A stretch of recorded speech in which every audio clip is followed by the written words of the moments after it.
2. The Tale of Inspector Legrasse. The older matters which had made the sculptor's dream and bas-relief so significant to my uncle formed the subject of the second half of his long manuscript. Once before, it appears, Professor Angell had seen the hellish outlines of the nameless monstrosity, puzzled over the unknown hieroglyphics, and heard the ominous syllables which can be rendered only as Cthulhu.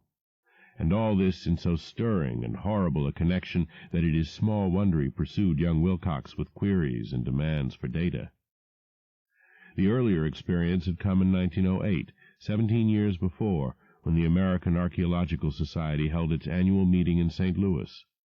Professor Angell, as befitted one of his authority and attainments, had had a prominent part in all the deliberations, and was one of the first to be approached by the several outsiders who took advantage of the convocation to offer questions for correct answering and problems for expert solution. The chief of these outsiders, and in a short time the focus of interest for the entire meeting, was a commonplace-looking middle-aged man who had traveled all the way from New Orleans for certain special information unobtainable from any local source. His name was John Raymond Legrasse, and he was by profession an inspector of police. With him he bore the subject of his visit, a grotesque, repulsive, and apparently very ancient stone statuette, whose origin he was at a loss to determine. It must not be fancied that Inspector Legrasse had the least interest in archaeology. On the contrary, his wish for enlightenment was prompted by purely professional considerations. The statuette, idol, fetish, or whatever it was, had been captured some months before in the wooded swamps south of New Orleans during a raid on a supposed voodoo meeting, and so singular and hideous were the rites connected with it that the police could not but realize that they had stumbled on a dark cult totally unknown to them, and infinitely more diabolic than even the blackest of the African voodoo circles. Of its origin, apart from the erratic and unbelievable tales extorted from the captured members, absolutely nothing was to be discovered.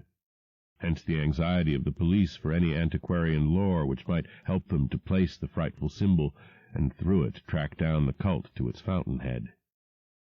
Inspector Legrasse was scarcely prepared for the sensation which his offering created.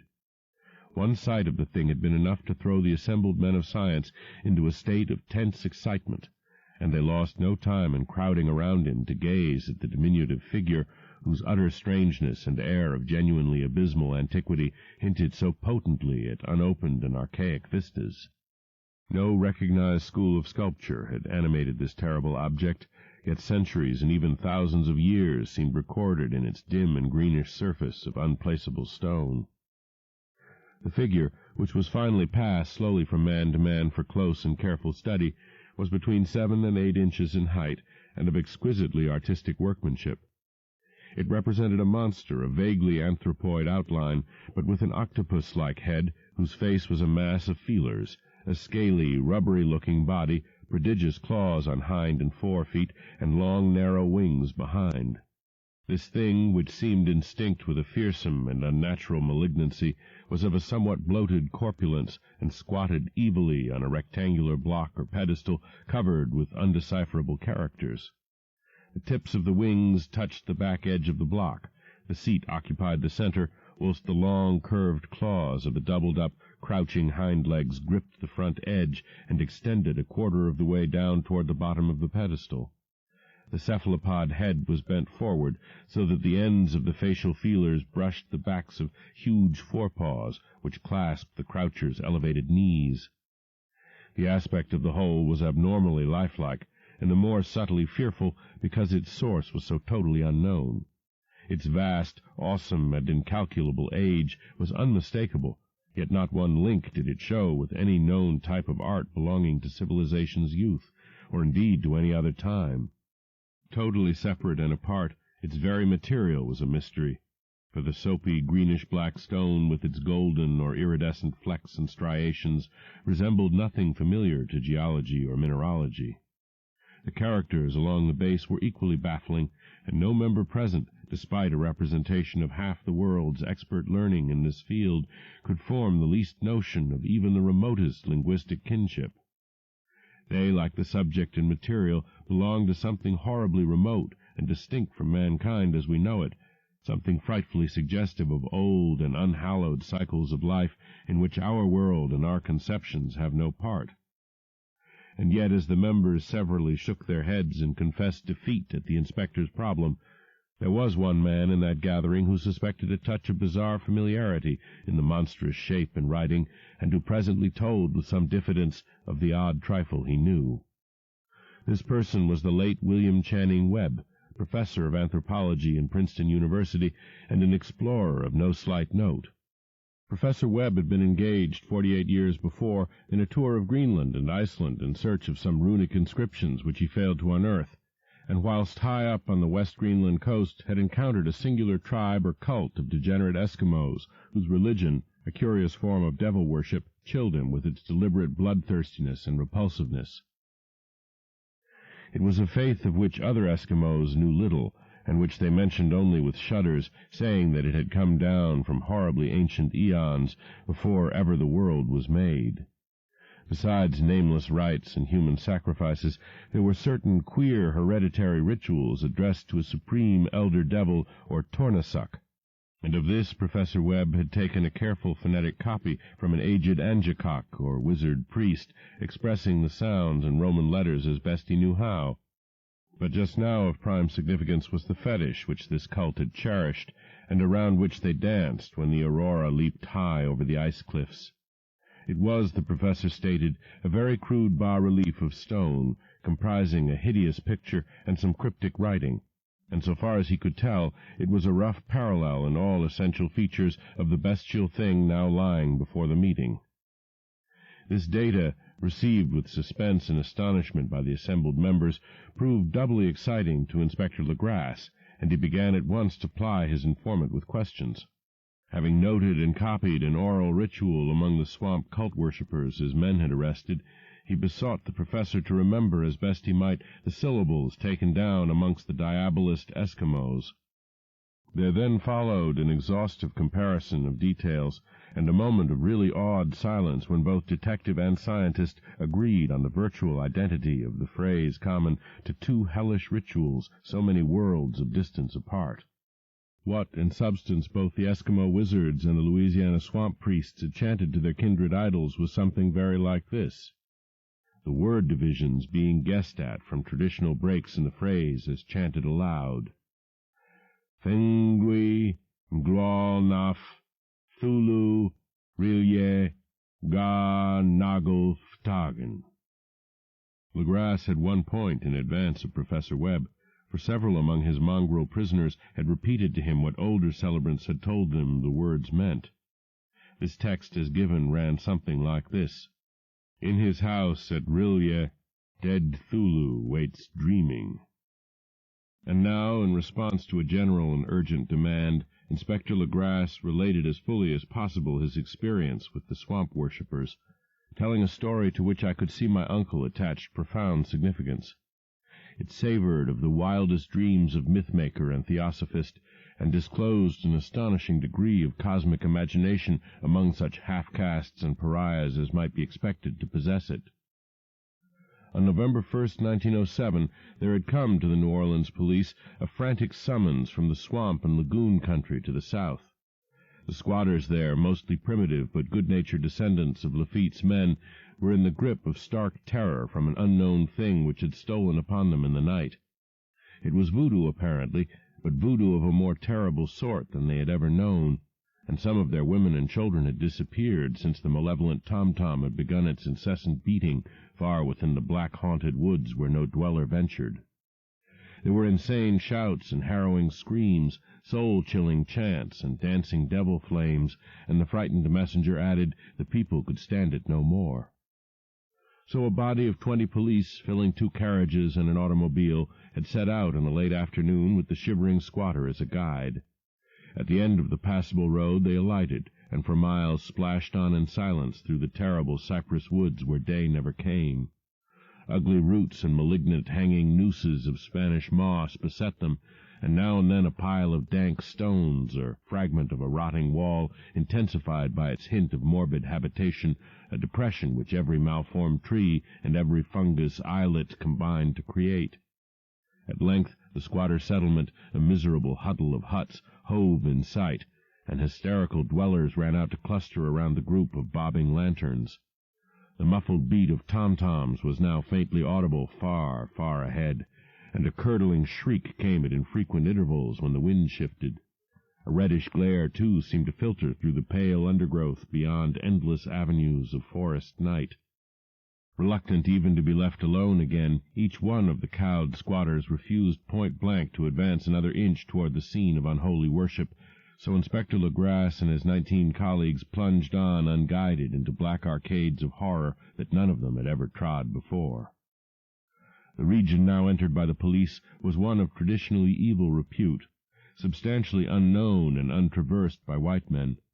There were legends of a hidden lake unglimpsed by mortal sight, in which dwelt a huge, formless, white polypus thing with luminous eyes, and squatters whispered that bat-winged devils flew up out of caverns in inner earth to worship it at midnight. They said it had been there before d'Iberville, before La Salle, before the Indians, and before even the wholesome beasts and birds of the woods. It was nightmare itself, and to see it was to die. But it made men dream, and so they knew enough to keep away. The present voodoo orgy was, indeed, on the merest fringe of this abhorred area, but that location was bad enough. Hence, perhaps, the very place of the worship had terrified the squatters more than the shocking sounds and incidents. Only poetry or madness could do justice to the noises heard by Legrasse's men as they ploughed on through the black morass toward the red glare and the muffled tom-toms. There are vocal qualities peculiar to men, and vocal qualities peculiar to beasts, and it is terrible to hear the one when the source should yield the other. Animal fury and orgiastic license here whipped themselves to demoniac heights by howls and squawking ecstasies that tore and reverberated through those nighted woods like pestilential tempests from the gulfs of hell. Now and then the less organized ululation would cease, and from what seemed a well-drilled chorus of hoarse voices would rise and sing-song chant that hideous phrase or ritual, Fengui, Mglolnaf, Cthulhu, Rilye, Ga Nagel Ftagen. Then the men, having reached a spot where the trees were thinner, came suddenly in sight of the spectacle itself. 4 of them reeled, 1 fainted, and 2 were shaken into a frantic cry which the mad cacophony of the orgy fortunately deadened. Legrasse dashed swamp water on the face of the fainting man, and all stood trembling and nearly hypnotized with horror. In a natural glade of the swamp stood a grassy island of perhaps an acre's extent, clear of trees and tolerably dry. On this now leaped and twisted a more indescribable horde of human abnormality than any but a seam or an angarola could paint. Void of clothing, this hybrid spawn were braying, bellowing, and writhing about a monstrous, ring-shaped bonfire, in the center of which, revealed by occasional rifts in the curtain of flame, stood a great granite monolith some 8 feet in height, on top of which, incongruous with its diminutiveness, rested the noxious carven statuette. From a wide circle of 10 scaffolds, set up at regular intervals with the flame-girt monolith as a center, hung head downward the oddly marred bodies of the helpless squatters who had disappeared. It was inside this circle that the ring of worshippers jumped and roared, the general direction of the mass motion being from left to right, in endless bacchanal between the ring of bodies and the ring of fire. It may have been only imagination, and it may have been only echoes which induced one of the men, an excitable Spaniard, to fancy he heard antiphonal responses to the ritual from some far and unillumined spot deeper within the wood of ancient legendry and horror. This man, Joseph D. Galvez, I later met and questioned, and he proved distractingly imaginative. He indeed went so far as to hint of the faint beating of great wings, and of a glimpse of shining eyes and a mountainous white bulk beyond the remotest trees, but I suppose he had been hearing too much native superstition. Actually, the horrified pause of the men was of comparatively brief duration. Duty came first, and although there must have been nearly 100 mongrel celebrants in the throng, the police relied on their firearms and plunged determinedly into the nauseous rout. For 5 minutes the resultant din and chaos were beyond description. Wild blows were struck, shots were fired, and escapes were made, But in the end Legrasse was able to count some 47 sullen prisoners, whom he forced to dress in haste and fall into line between 2 rows of policemen. 5 of the worshippers lay dead, and 2 severely wounded ones were carried away on improvised stretchers by their fellow prisoners. The image on the monolith, of course, was carefully removed and carried back by Legrasse. Examined at headquarters after a trip of intense strain and weariness, the prisoners all proved to be men of a very low, mixed-blooded and mentally aberrant type. Most were seamen, and a sprinkling of Negroes and mulattoes, largely West Indians or Brava Portuguese from the Cape Verde Islands, gave a coloring of voodooism to the heterogeneous cult. But before many questions were asked, it became manifest that something far deeper and older than Negro fetishism was involved. Degraded and ignorant as they were, the creatures held with surprising consistency to the central idea of their loathsome faith.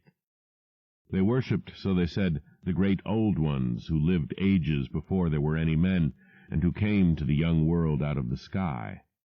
Those old ones were gone now, inside the earth and under the sea, but their dead bodies had told their secrets and dreams to the first men, who formed a cult which had never died. This was that cult, and the prisoners said it had always existed and always would exist, hidden in distant wastes and dark places all over the world until the time when the great priest Cthulhu, from his dark house in the mighty city of Rilye under the waters, should rise and bring the earth again beneath his sway. Some day he would call, when the stars were ready, and the secret cult would always be waiting to liberate him. Meanwhile no more must be told. There was a secret which even torture could not extract.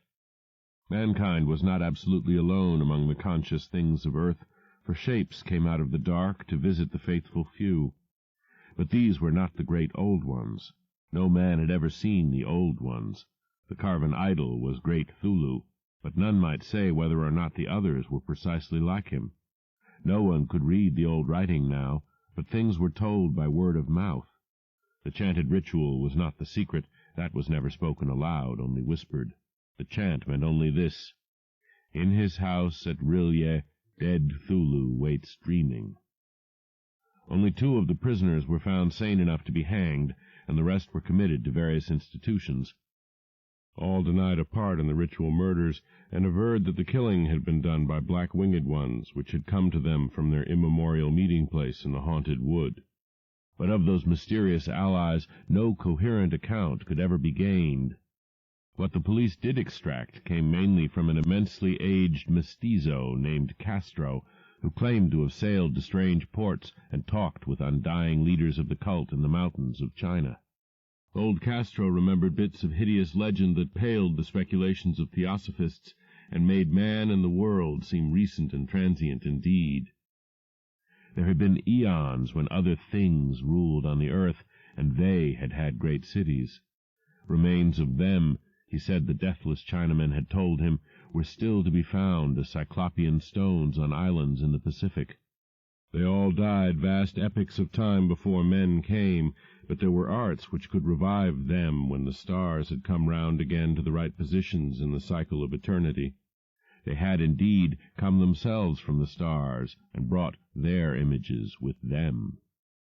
These great old ones, Castro continued, were not composed altogether of flesh and blood.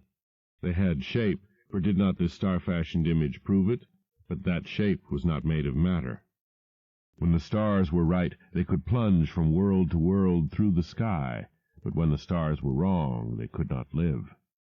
But although they no longer lived, they would never really die. They all lay in stone houses in their great city of Rilye, preserved by the spells of mighty Cthulhu for a glorious resurrection when the stars and the earth might once more be ready for them. But at that time some force from outside must serve to liberate their bodies.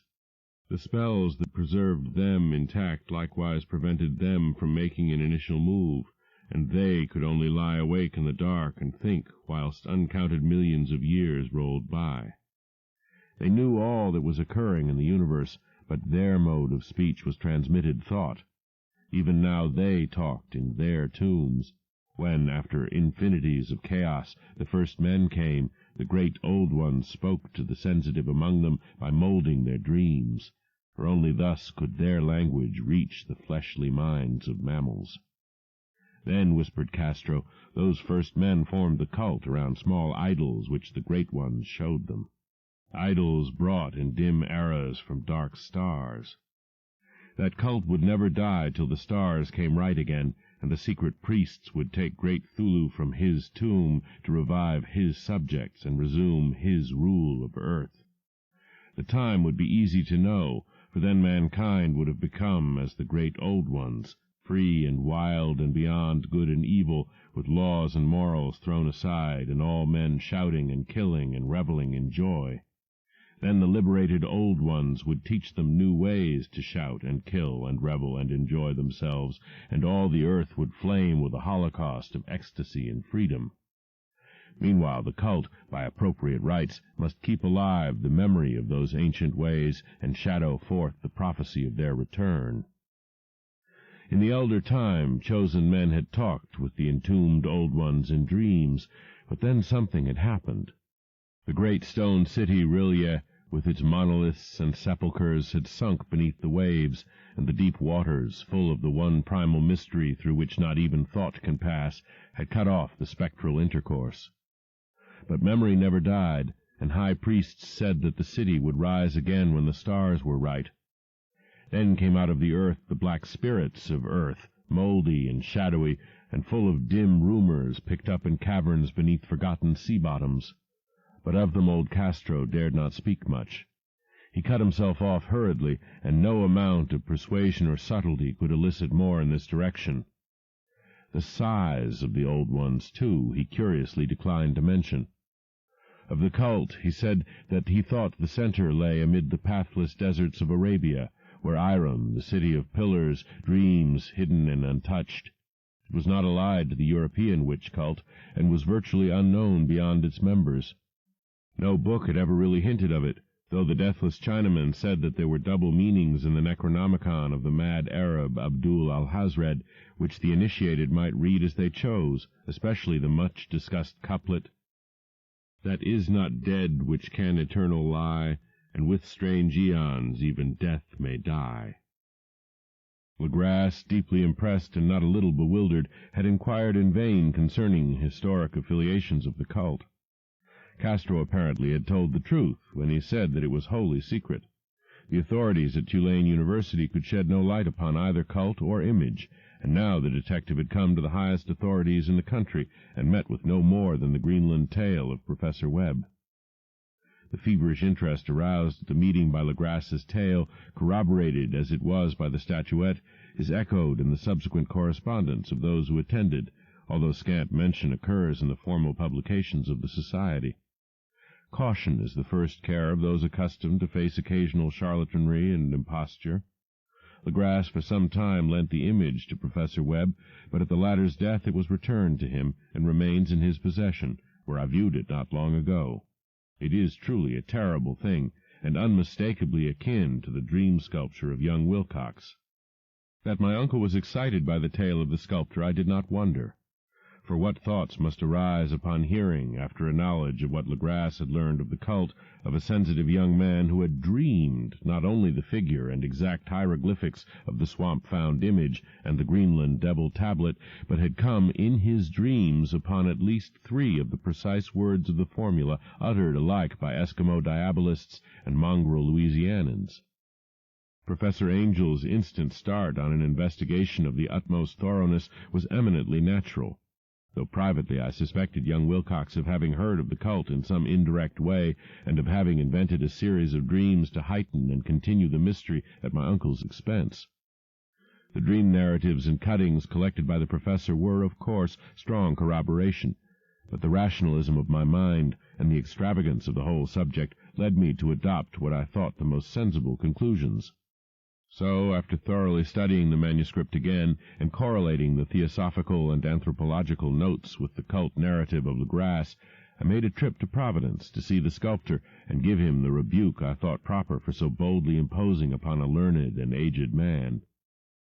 Wilcox still lived alone in the Fleur-de-Lis building in Thomas Street, a hideous Victorian imitation of 17th-century Breton architecture, which flaunts its stuccoed front amidst the lovely colonial houses on the ancient hill, and under the very shadow of the finest Georgian steeple in America.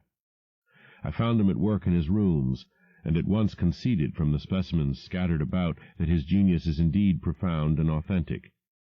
He will, I believe, sometime be heard from as one of the great decadents, for he has crystallized in clay, and will one day mirror in marble those nightmares and fantasies which Arthur Machen evokes in prose and Clark Ashton Smith makes visible in verse and in painting. Dark, frail, and somewhat unkempt in aspect, he turned languidly at my knock and asked me my business without rising. When I told him who I was, he displayed some interest, for my uncle had excited his curiosity in probing his strange dreams, yet had never explained the reason for the study. I did not enlarge his knowledge in this regard, but sought with some subtlety to draw him out. In a short time I became convinced of his absolute sincerity, for he spoke of the dreams in a manner none could mistake. They and their subconscious residuum had influenced his art profoundly, and he showed me a morbid statue whose contours almost made me shake with the potency of its black suggestion. He could not recall having seen the original of this thing except in his own dream bas-relief, but the outlines had formed themselves insensibly under his hands. It was, no doubt, the giant shape he had raved of in delirium. That he really knew nothing of the hidden cult, save from what my uncle's relentless catechism had let fall, he soon made clear, and again I strove to think of some way in which he could possibly have received the weird impressions. He talked of his dreams in a strangely poetic fashion, making me see with terrible vividness the damp cyclopean city of slimy green stone, whose geometry, he oddly said, was all wrong, and hear with frightened expectancy the ceaseless, half-mental calling from underground, Cthulhu-Fatagan, Cthulhu-Fatagan. These words had formed part of that dread ritual which told of dead Cthulhu's dream vigil in his stone vault at Rillier, and I felt deeply moved despite my rational beliefs. Wilcox, I was sure, had heard of the cult in some casual way, and had soon forgotten it amidst the mass of his equally weird reading and imagining. Later, by virtue of its sheer impressiveness, it had found subconscious expression in dreams, in the bas-relief, and in the terrible statue I now beheld, so that his imposture upon my uncle had been a very innocent one. The youth was of a type at once slightly affected and slightly ill-mannered, which I could never like, but I was willing enough now to admit both his genius and his honesty. I took leave of him amicably, and wish him all the success his talent promises. The matter of the cult still remained to fascinate me, and at times I had visions of personal fame from researches into its origin and connections. I visited New Orleans, talked with Legrasse and others of that old-time raiding party, saw the frightful image, and even questioned such of the mongrel prisoners as still survived. Old Castro, unfortunately, had been dead for some years.